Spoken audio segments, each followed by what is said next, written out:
تمر محشي بأربع حشوات مختلفة ومتغطي بالشوكولاتة. حاجة كده خطيرة مش هتلاقوها عند أي حد. لو فكرتوا تشتروه من بره هتلاقوا السعر مبالغ فيه والطعم بجد ما بيبقاش أحسن حاجة. احنا بقى هنعمله في البيت بأسهل طريقة وبأربع حشوات مختلفة، كل حشوة ليها طعم مختلف عن التاني، حاجة كده توديكم في حتة تانية خالص. تعالوا بقى نبدأ ونشوف قد ايه طريقته سهلة وبسيطة. هبدأ بأول حشوة. معايا ربع كوباية من جوز الهند الناعم، هحط عليه معلقة كبيرة من العسل الأبيض وهقلبهم مع بعض كويس جدا. العسل هيدي طعم الجوز الهند وفي نفس الوقت هيخليه متماسك في التمر، يعني لما تيجوا تاكلوه ما يقعش كده من التمر ويبقى كل حاجة في حتة.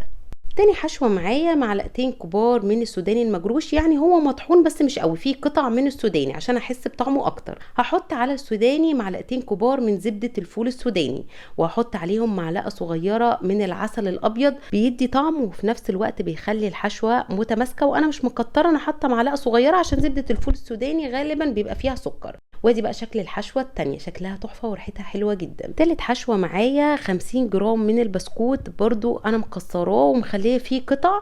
50 جرام يعني بما يعادل 4 معالق كبار من البسكوت، اي نوع بسكوت بتحبوه. هحط عليه معلقتين كبار من زبدة اللوتس وهقلبهم مع بعض كويس جدا لحد ما يختلطوا كويس قوي ويبقوا بالشكل ده. الحشوة دي خطيرة يا جماعة، مش متخيلين جمالها.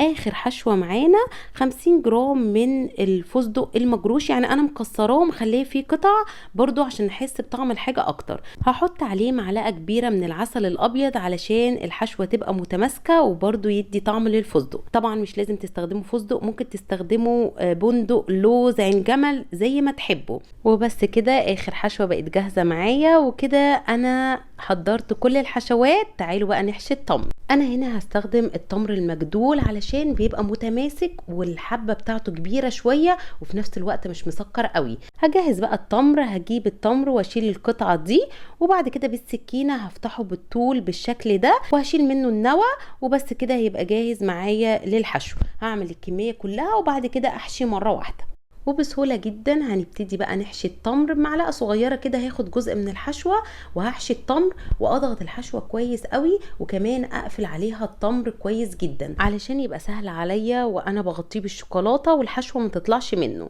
وعملت بقى كل الحشوات بنفس الطريقة وبس كده. وادي بقى شكلهم النهائي، شكلهم حلو قوي. تعالوا بقى نشوف الخطوة الاخيرة. معايا 300 جرام من الشوكولاتة. انا استخدمت الشوكولاتة بالحليب، ممكن تستخدموا شوكولاتة الدارك. اهم حاجة جودة الشوكولاتة تبقى حلوة علشان فعلا بيأثر على الطعم النهائي. كل 100 جرام بحط عليه معلقة كبيرة من الزيت، يعني دول انا حطيت عليهم 3 معالق كبار من الزيت. الزيت هنا هيدي لمعة للشوكولاتة، وفي نفس الوقت وانتوا بتاكلوا التمر هتبقى الشوكولاتة طرية مش ناشفة وبتتكسر منكم وانتوا بتقطموها. وابتديت ان انا اسيحهم في الميكروويف واحطها 30 ثانية واطلعها واقلبها، وبعد كده 30 ثانية تاني واقلبها لحد ما تسيح معايا خالص بالشكل ده. تقدروا برضو تسيحوها على حمام مائي. هتجيبوا مية تكون بتغلي على النار وتحطوا فوقيها البولة بتاعت الشوكولاتة وتقلبوها لحد ما تسيح خالص، بس اهم حاجة البولة بتاعت الشوكولاتة ما تبقاش لامسة المية. وبس كده هجيب التمر هحطه في الشوكولاتة وبالشوكة كده اغطيه بالشوكولاتة كله، واخبط كده بالشوكة علشان ينزل اي شوكولاتة زيادة. وهحطه بقى على ورق زبدة وهزينه من فوق بنفس الحشوة اللي محشي بيها عشان اميز كل واحدة محشية بايه. يعني اللي محشيه بالفستق حطيت من فوق عليها شويه من الفستق، واللي محشيه بجوز الهند حطيت عليها من فوق شويه كده من جوز الهند، اللي بزبده الفول السوداني شويه من السوداني المجروش، واللي باللوتس حطيت عليها شويه كده من البسكوت. ودخلته بقى التلاجة يتماسك. وادي بقى شكله النهائي، بجد شكله تحفه. انتوا متخيلين ان ده معمول في البيت؟ اديكوا شايفين شكله. انا مش هقول لكم ان هو شكله زي الجاهز، ده شكله احلى كمان من الجاهز. عايزه اقول لكم كميه الحشوه دي عملت لي حوالي 700 جرام من التمر، ولو انتوا قللتوا الحشوه كمان هتعمل لكم اكتر. دي هديه قيمه قوي تاخدوها معاكم وانتوا رايحين عند اي حد معزومين عنده في رمضان. كفايه ان انتوا عاملينها بحب. اتفرجوا بقى على جمال الحشوه من جوه متماسكه والشوكولاته طريه. اللي بالفستق دي كانت خطيره، كان طعمها حلو جدا. اللي بزبده الفول السوداني كانت عامله زي شوكولاته سنيكرز واحلى كمان.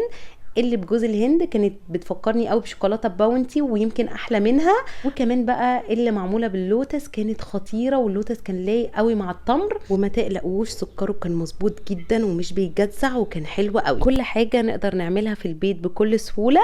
اتمنى ان انتوا تجربوه وتقولوا لي رايكم، وطبعا لو عجبكم الفيديو ما تنسوش اللايك والشير، واشوفكم على خير في فيديو جديد.